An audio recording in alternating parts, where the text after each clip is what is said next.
All right, so it's a little early for you to see the full thing, but I think this is just kind of where we're heading to. Now, by the end of assignment two, you'll have something like this. So just bear with me. This looks complex, and there are some things that are complex with it, but through the various videos, you'll learn kind of incrementally how to get to this point.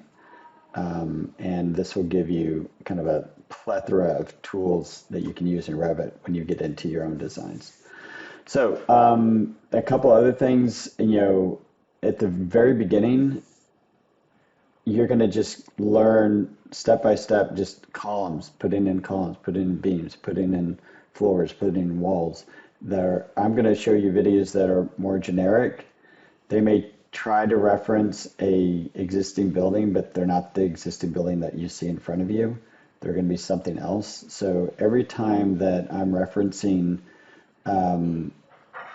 supplements, you need to go in and look at your supplement folders, those files. We put them on the page in Canvas. You'll see them. Those are the supplements. If I pull up any supplements in the videos, they may be from last year's project.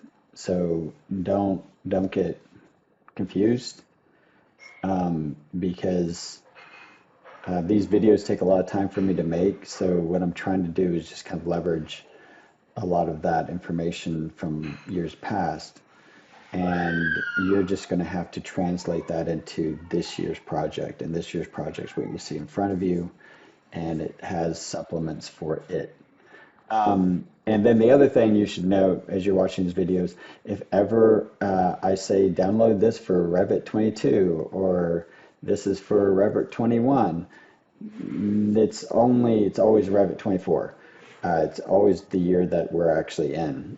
So ignore the year and always think, okay, I'm in 24, therefore I will download the same version of that for 24, not 22. Okay, those are the caveats. What we're going to do, the other thing that you need to know is that this is a real building, and it is in Phoenix. So 100 East Jefferson Street. If you plug that into Google Maps, you'll get a map like this. You'll see a little pin right here. And if you want to go to the street view, you grab this little dude right here and you put him on the intersection. And there it is. You're going to be, your project was going to be within this glass box here.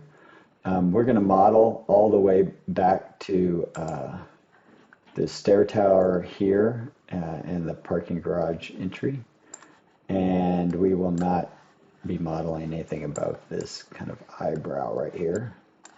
And then on the other side, we will be modeling up to a stair tower that's here behind this concrete block. Okay, so that's going to be the extent of our model. And then your design is going to happen within, but I think it also may happen a little bit on the street right here. So you'll have to deal with the streets more too. All right, so that's where at the very beginning, this first assignment, I really won't reference this, but as we get into more custom pieces for getting this existing building in the second assignment, you might see me referencing that Google Maps Street View. Okay, so let's get started.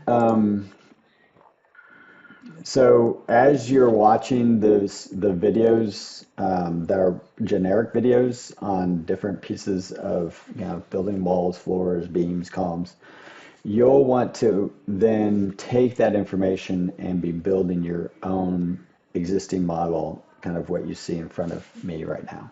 So we're gonna start. I'm just gonna kind of get you started in that process, and then I'm gonna expect you to do the translation thereafter. Okay, so if you have a template file, if you don't see your template files, don't freak out. Just go to Browse, and it should be here. and you're going to hit commercial. That's the one we're going to use. All these are set up for the various things that they say they are. So residential has a different sheet set as versus structural versus systems, mechanical, plumbing, blah, blah, blah, blah, blah. We want commercial. It's a commercial project. And it just has kind of built-in views and sheets that are typical for that type of project. So it just makes it a little easier. We see the elevation marks. We're not going to worry about those. We'll move those around a little bit. First thing you're going to do is you're going to insert a CAD file that I've created for you. So you'll be on Canvas. You'll download it, put it into your version of IARC 310. And I have it here in my existing files. I'm going to grab that one. All these defaults should be okay. So we'll just say open. First thing off, we're not going to move it. Just keep it where it's at. Move the elevation marks to it. So I'm just going to make, I can see those two, and then I'll grab these from inside the drawing and move them down. I'm just trying to get them out of the way. They're going to look into infinity, so they're not really important to, but you do want to get them out of the way, because if this was planted right here in the middle, it's not going to see anything you build behind it. So it is kind of important to get it to the furthest outside boundaries. Okay, all right, so now we have a plan. There's a load of information in here. You'll see tags. All the walls have been tagged so that you know what type you're building. Those tags have reference, so this is where you would be looking at supplemental information.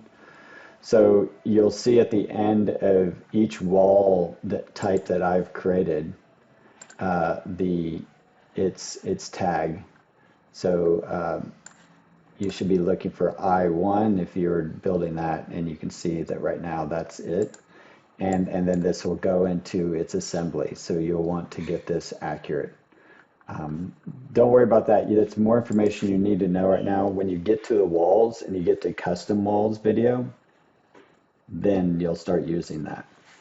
When you get to columns and you start downloading columns, you'll need to look at what types of columns. So every column that you're going to be using is either concrete, and it'll have a size as you scroll through here, or it's a HSS, basically rectilinear hollow core tube, steel tube.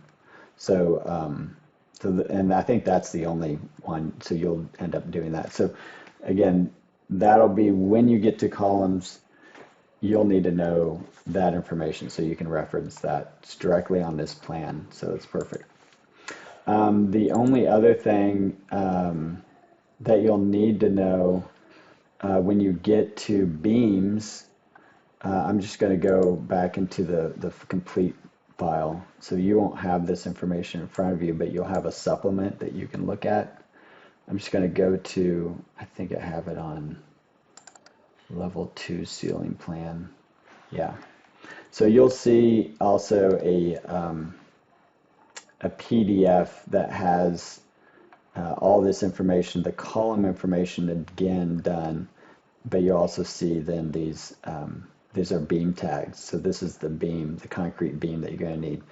We won't use, you'll see in my videos, you'll see like steel beams being installed and showing that process. It's the same process for the concrete. You will eventually, because you're going to design a kind of a whole floor, mezzanine floor in your design, you'll eventually need to be putting in steel. You're not going to be, a mezzanine is not going to be built out of concrete. So some of those, so you want to watch those videos, even though it's like, oh, that's doing steel, I'm going to do concrete. It's still important to watch the videos because it's going to kind of explain a few things along the way of just how you have to think about beams and whatnot. So definitely worth watching all the way to the end. That goes for every video. Watch it to the end. I know that sometimes, it seems like, oh, that's not what I'm doing right now. But I will put in supplemental information on just Revit in general when it makes sense in that video. And I'm going to expect you to kind of at least be knowledgeable enough to know that that's a thing. And sometimes it's like it'll be some kind of quick command, or it'll be, oh, and this is how you set up this view depth, and you're going to need to know that that's a thing later on when you run into the same issue. So will you remember everything? No, that's of course not. But at least if you've been introduced to it, you know it's a thing, and it might give you the information to at least ask the pertinent question to your peer that may understands it a little bit better, or to Google it and to find the answer really quickly. So please watch all the videos from beginning to end, because there's always some supplemental information in there. Okay, I think that's it. That kind of gets you started. The CAD drawing that, we'll go back to this one. The CAD drawing is going to be a great resource because it's going to allow you to just pop, when you get to structural grids, it's going to allow you to pop those structural grids right on top of the CAD drawing. Again, do not move that CAD drawing, because if you move it, it just may not work functionally the way that you want it to for other down the road things that we might do. When you build your walls, it's going to make that so much easier because you're going to have a reference point, just like what I show in those videos. This looks complicated, but with this CAD drawing in place, it's going to make it a lot easier. All right, that's it, guys.